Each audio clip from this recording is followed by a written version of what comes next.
Good morning, Mr. Richard. Good morning, sir. How are you doing? I'm doing good. We thank God. Amen. Many people have seen your pictures. Many people have listened to your interviews. Many people will be wondering who this man really is. So we want you to tell our lovely viewers who you are. I'm Richard Kumado. I'm a pastor. I lead a congregation.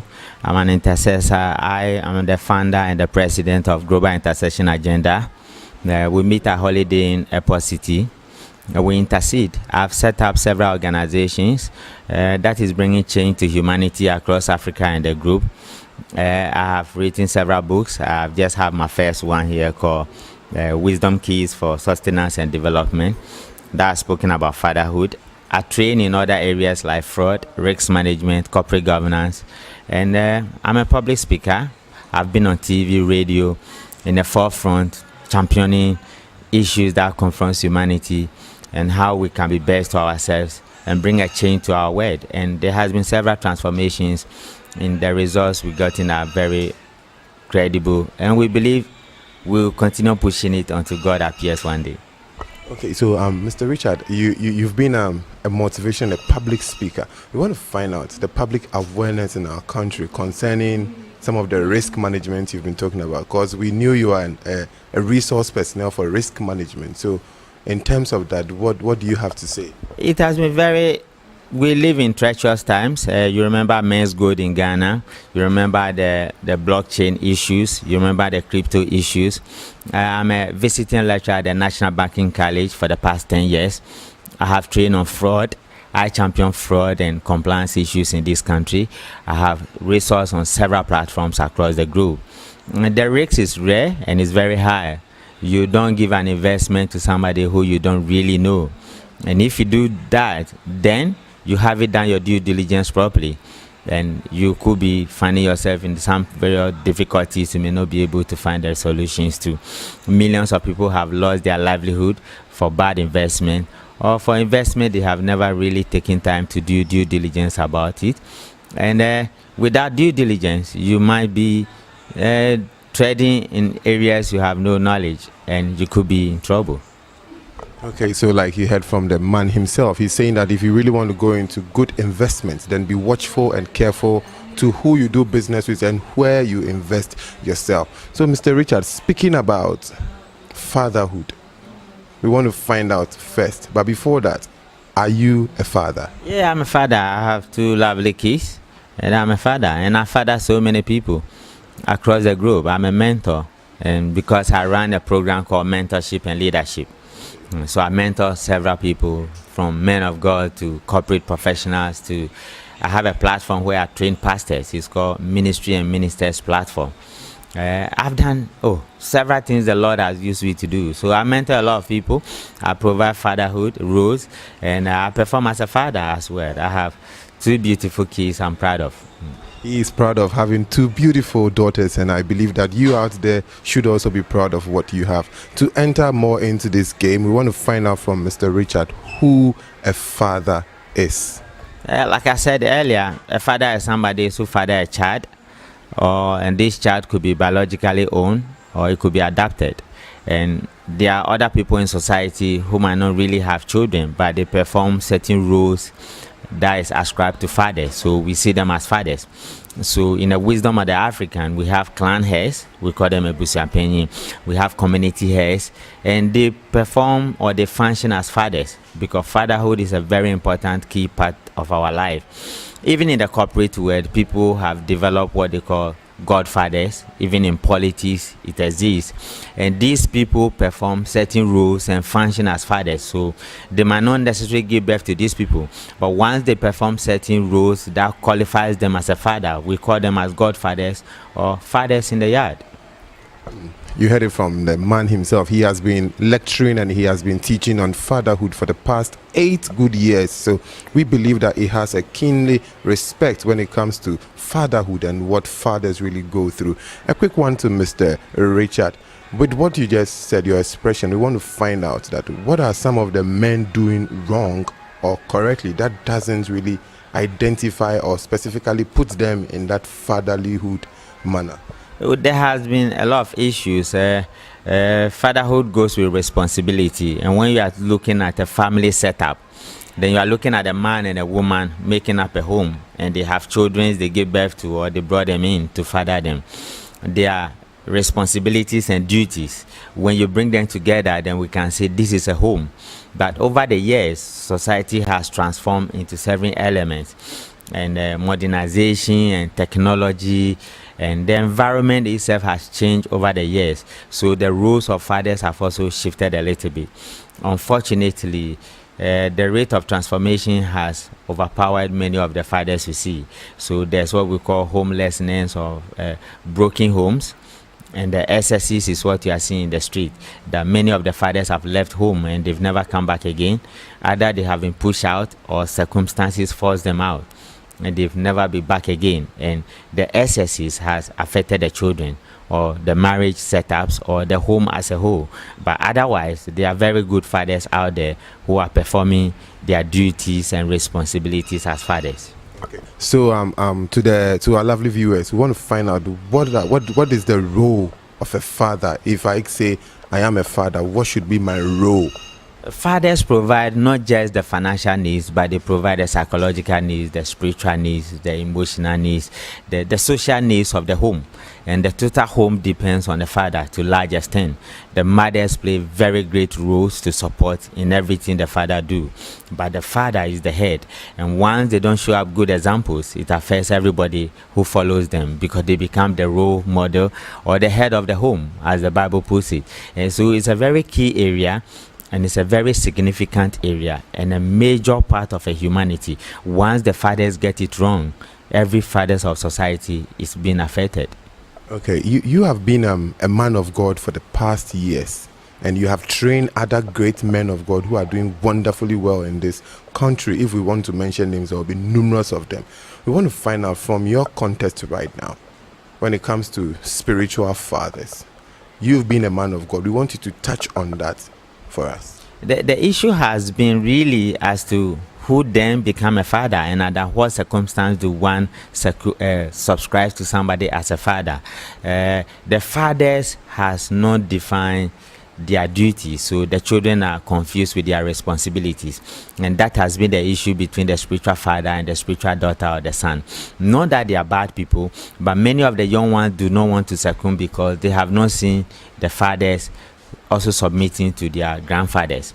And the roles and the responsibilities have been very confusing, because what do we see? Somebody says a father when actually the person is a team leader or is just providing a responsibility. So Paul said there are many tutors, but there are few fathers. To become a father is a serious business which goes with serious responsibilities.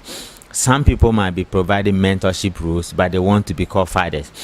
So they get it confused, and at the end of the day, once the children are confused, the father themselves get confused, and that has been the difficulty we have in the Christendom as to why the fatherhood and the sonship and the daughtership is not working properly.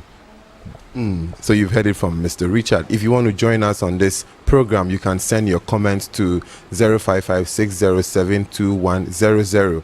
055-607-2100 on WhatsApp, and you can also follow us on all social media handles at Bid Network TV, and you will have this conversation and you can be part of it. Mr. Richard, I want to find out that what are some of the responsibilities? There are several of them, but what are some of the key responsibilities that fathers really have to do in order to make the family settings go well? Number one, you have to provide the social needs of the family. The social needs is you have to become the teacher, you have to become the lecturer, you have to become the one who creates fun, and you have to be the one everything revolves around. And you must also provide the financial needs of the family. You must also provide the spiritual needs of the family. Then the economic setup. So therefore, children are going to school. They are a little bit confused about the courses to choose. They will come to you. If you don't provide the right counseling, you put the family in trouble. And therefore, there are financial responsibilities you must meet. So it's not just about going out there, impregnating people and giving birth. It goes beyond that. Then if spiritually you're also weak, there's spiritual aspect to everything we do in life. Then morally, you have to be somebody who is morally strong, because then the children are looking up to you. They will end up becoming like you if you don't lead the proper example for them to follow. So those are some of the many but the few issues fathers must get right in this society. So if fathers are not doing most or all of these things that you are saying, then it means that they are not qualified to be fathers. No, what qualifies you to become a father? You must give birth and have a child, but we are talking about fatherhood, the ideal situation for a fatherhood. And so there are various categories of father. They can say this man is a very good father, or this man is trying to be a good father, or this man is a bad father because he has relinquished his responsibilities. So there are different categories of it in that context. But I'm just saying that people have got children, and becoming a father is not just having sex and producing children. Responsibility as a father goes beyond, way beyond that. Some people also provide money, but they are never there for their children as a father, because maybe work is taking all their time away and they are not spending quality time with the family. That could also create a problem. So do you end up providing money and you leave your children to become drunkards and prostitutes and womanizers, and they are not taking their education seriously, and they are breaking all the norms, and you are seeing the street as children? So it goes beyond that. It's the multiplicity and so many factors that makes you a complete father, that holds the family unit together. And once the family unit is strong, church is strong, society is strong.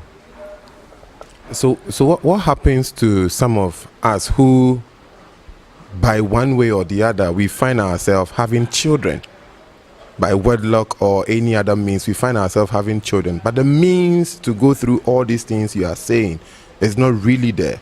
What happens to some of us men? What we need to do, which has become an issue, is to have role models, people we can learn from, people we can go to. So now people are talking about premarital counseling, then the post-marital counseling, then in the marriage, when issues come up, who do you speak to? So there has to be people. The business people does it so well.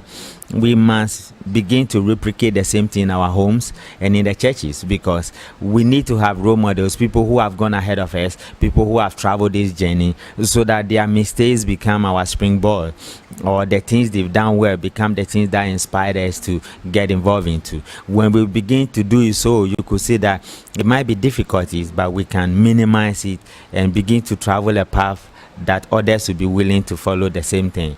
In the absence of that one, then you might be hitting your head against a glass block. This is very, very deep. And to us single fathers out there, the professional or the right man of God is telling us that we shouldn't run away from our responsibilities, but therefore we should find mentors, people who can mentor us and teach us the right way and the right path in which we should take. Mr. Richard, Father's Day is approaching again in our country, Ghana. And we see when we talk about Father's Day or celebrating fathers, a lot of people have issues and problems with it. What will you say about celebrating fathers?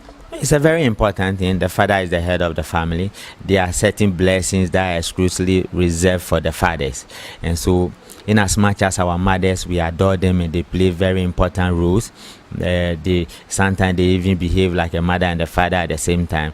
You cannot overlook the role and the assignment and authority of a father. If you do that, then you're going to encounter certain difficulties.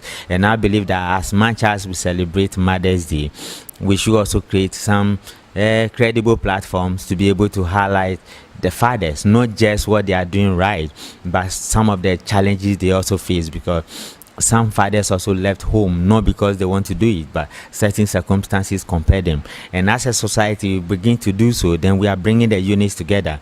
There's no need hitting one another. There's no need comparing one to another. We all have different assignments, and let's work in our lane. But I'm saying that in as much as we celebrate mothers, which I promoted and have promoted over the year, it's also important to celebrate fathers. And together we are building society, a solid unit and a solid family unit for everybody to watch. Okay, so keep your comments still coming on our WhatsApp number, that is 055-607-2100, and we will read it on the show. If you have any question personally for Mr. Richard, please send us a WhatsApp message on 055-607-2100. Mr. Richard, before we wrap up the show, I want you to really dive into celebrating fathers. Okay, we are looking at figures here now. Over the years, mothers have been celebrated duly, and like you said rightly, you have promoted a lot of mother celebration projects, which has really gone very well. What do you think fathers should do in this upcoming Father's Day celebration? You see, the world population women dominated, isn't it? And the girl child agenda in Ghana alone has taken certain dimensions that has transformed livelihood of young girls. And now some research I have seen shows that the women or the young women are even doing far better than the boys. And so therefore the women have created a platform for themselves, and they have add creativity and create an aroma where the Women's Day celebration, even in the churches, is being done adorably. Everybody is happy. We might need to revise the notes again. Let the men wake up, and let the men also come up with some level of credibility. But I believe that as we celebrate men and women together, then we are doing what is right. It should not be seen that we celebrate more women and we celebrate less fathers. No.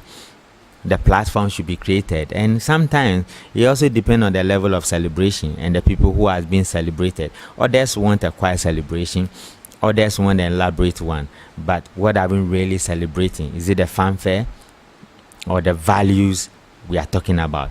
And whether we celebrate them big or small, once the values we ascribe to has been adhered to and it's been transferred from generation to generation, transforming lives and society. For me, I think that is key and is the important thing to do. Okay, for him, that is key and the important thing to do. He's encouraging all fathers to be at post and also do their responsibilities well and enough. A WhatsApp message that we just received is asking a question. It says, "My name is Frank, and my father doesn't take responsibilities. He doesn't care about anything. He wakes up in the morning, then he's gone to work. We would want to find out from your resource person whether I should disown him or still love him as a father and acknowledge him."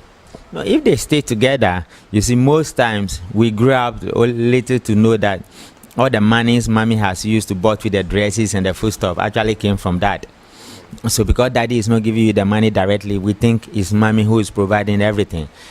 By every home and the way the culture that is run there, some homes the children get to know everything, and some other homes when children do something they tell mommy tell daddy in the bedroom. Yeah, so daddy must wake up and go to work. Thank God he's working. It means that some responsibility will also be taken care of.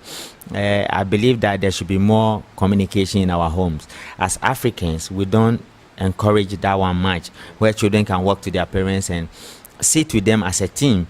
The home is a team, and we all have our roles and responsibilities. So once we play it and we create a platform where we can have open communications and be frank about it. I know homes where daddies and mothers have money, everybody know. Days they don't have money, everybody know. But it's different, and everybody has a different way of managing their homes. So I don't know who the person is frank, but I'm just saying that if daddy is having a work, let's get closer to him. Probably there might be some issues we don't understand, and once he begin to explain it, we'll be fine. We'll be fine. So Frank, that is your answer from our resource person. Dede from Ashaman is asking that I have not seen my father ever since I was born. My mother always keep telling me that one day I'll see my father. I want to find out from your resource person, what should I do?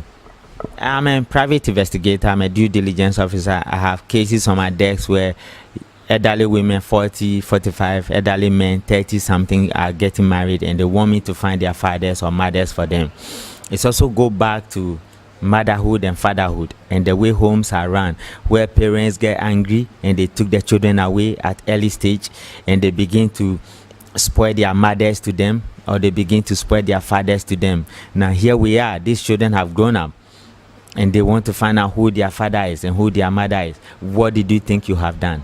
Patience is what does it all, and time is the best teacher. So in as much as anger will come, or there may be internal conflicts for which the children are not directly involved, we should be careful how we manage it.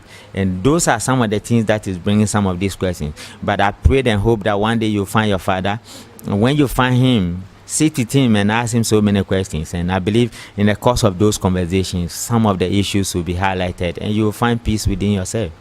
Okay, so that is your answer from our resource person. From an anonymous, he is saying that yes, of course, fathers are doing very well, but I want to find out, if I don't celebrate my mother and I celebrate my father, what exactly will my father do for me? Because he has given birth to me and it's my mother who is taking care of me.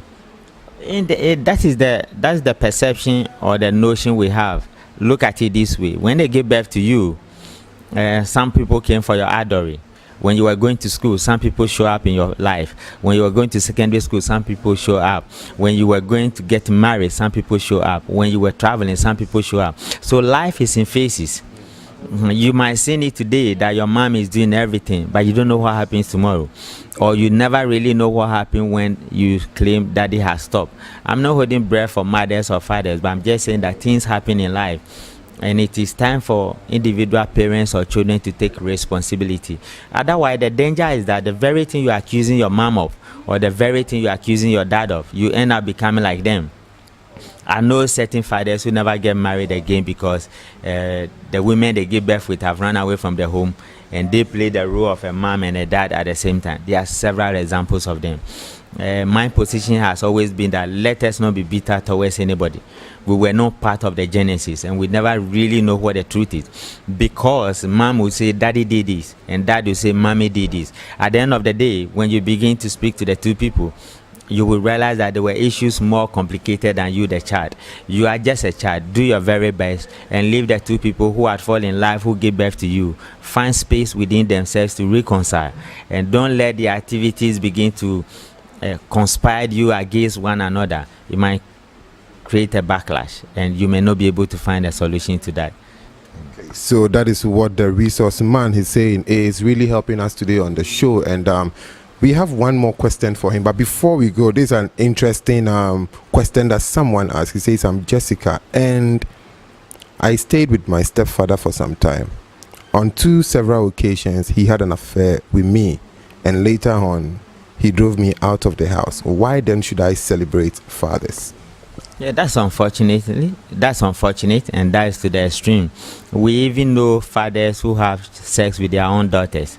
As to why a man wants to have sex with a daughter or the stepdaughter, the individual people should be made to explain. But it's against the norms and it's against the values of society. Sometimes it goes both ways. Maybe the mother has relegated her duties to the stepdaughter, or the stepdaughter also seduced the man, or the man also became so temptatious and could not control his morals or his passion, and you have a wife. Sometimes they don't even do it to their stepchildren, but they do it to their maid. So you see the maid competing with the mistress over a man. Those are excesses and they are unfortunate situations. We don't pray that should happen. I think Jessica will need counseling. He will need to speak to somebody more elderly, and he will need to find peace within herself, go through the healing process, and once he's healed, he'll be able to move on in life. Because remember, he will also get married one day, and how is he going to see this man? Is he going to do the same thing to me or somebody else? Before you say, hey Jack, you have also gone to give birth without a husband. Then by the time you get married again, you also come in with a stepson or a stepdaughter. So what you were running away from, you are going through the same thing. What do? The fathers have sinned, and the children are paying the price. There are several examples of it, but there are also good men out there. I know people who don't know their real fathers, but their stepfathers took good care of them, and you never know these are their stepfathers. I also know people who are more closer to their stepmothers more than their own mothers. And so there are good examples and there are bad ones. I pray for the good one, but when the bad one happens, seek counseling, and God will be able to help you out of it. So man is saying that when the bad ones happen, don't just easily judge, but seek counseling, and then from a proper counselor, and then God will also come in for you. This one is saying, that will be the last one we'll read on the show. This one is saying that my father buys the maid a lot of goods and a lot of things, dresses, and gives her money, but when we go to our dad, he doesn't even listen to us. Why should we celebrate fathers? Yeah, but we are even saying that even fatherhood goes beyond the man who gave birth to you. There might be certain people in your life who are playing the role of a father. So are you saying that because your father is not dead, these guys don't deserve your appreciation and gratitude? Because to some people, the celebration we are talking about here is to say thank you for all you have done for me, or maybe a handkerchief or a handshake, or getting to their homes and help to wash the car or with the garden. And that is what the celebration we are talking about: appreciation and showing gratitude and being interested in what somebody has done, so that we don't become people who are betrayers or who betray the trust they put in it. I don't know what the issue is with your dad, but I'm just saying that maybe mom will be the best person to answer this, or get closer to your dad and have a chat with him. There might be the reason why he wouldn't want to give you money, and maybe give money to the maid or something. What about if the maid is also being maltreated, and daddy sees that it's the maid who does everything in the house, and you, the children, are not doing anything? And daddy says that money goes to where responsibility comes from. So I will give my money to where I get responsibility. Maybe nobody cares about that. It's the maid that cook, that wash, that clean. And daddy feels that, hey, you are doing everything and these ones are not doing anything. Maybe they have been conspired against me. So let my responsibility also go there. Then we don't tell the truth, because we are people who lied a lot. We like to lie. Then we turn the story to say daddy is not doing ABCD. I know issues where daddies have taken so much responsibility, but at the end of the day, conspiracy went against them, and they were never celebrated, or they were never made to know to anybody. And the same thing also happened to the women. Let us behave responsibly. There's something I have been teaching called decency and responsive behavior, and that one talks about 11 steps. And by the time we go through, then we could be civil to one another, irrespective of whatever has happened in the marriage. Okay, so a further question. This one is coming from me. I have a personal question, and I want to find out from you, Mr. Richard. A lot of fathers are doing very well, like you are saying, and we appreciate them as fathers. But in a situation where at midnight or at night, fathers will be sleeping and daughters are working in the clubs, they are doing all they are doing, partying around, following friends, and it looks like fathers don't really care, because at the end of the day, he is going to work, he's back home, and he expects that mother or whoever is around should help with that responsibility, and then he will go to bed. But you can see now days from our social life that most of we the young people, looks like, in quotes, we don't have fathers, and fathers have neglected us, and we are doing all sort of things, even from the Christendom. What would you have to say about that? Yeah, socializations has transformed so many things. Technology has also had its own toll on parenthood and fatherhood and motherhood and the home as a whole. But how old are these people we are talking about? 18 years, you can vote. So you should be responsible for your actions. Training up a child is God, but not without a man. There's a level men can go to, and there's a level God expects us to take responsibilities. The fathers have their responsibilities. The children also have their duties. At the age of 21, 23, maybe you leave home nicely, you get to your friend's house, you change your clothing, and you think you are doing your parents. Whatever you put in, you might be harvesting it tomorrow. In 10 years' time, in 5 years' time, in 6 years' time, parents brought you to the world. They took very good care of you. You got to university, where the whole family or the whole society depends on you. Then you join bad groups. Then you want to accuse parents. We must also take some level of responsibilities. And in doing so, it will go hand in hand. And it's not because the parents are sleeping and you got to the club. But when you got to the club, you saw alcohol. For all you know, you stole daddy's car, you stole daddy's money, you increase your school fees so that daddy will pay more, and you use the excesses to go to the club and to do some other things. You will have to pay for, not daddy, because actions and inactions, they are equal and opposite. So daddy might say, hey, don't do it. And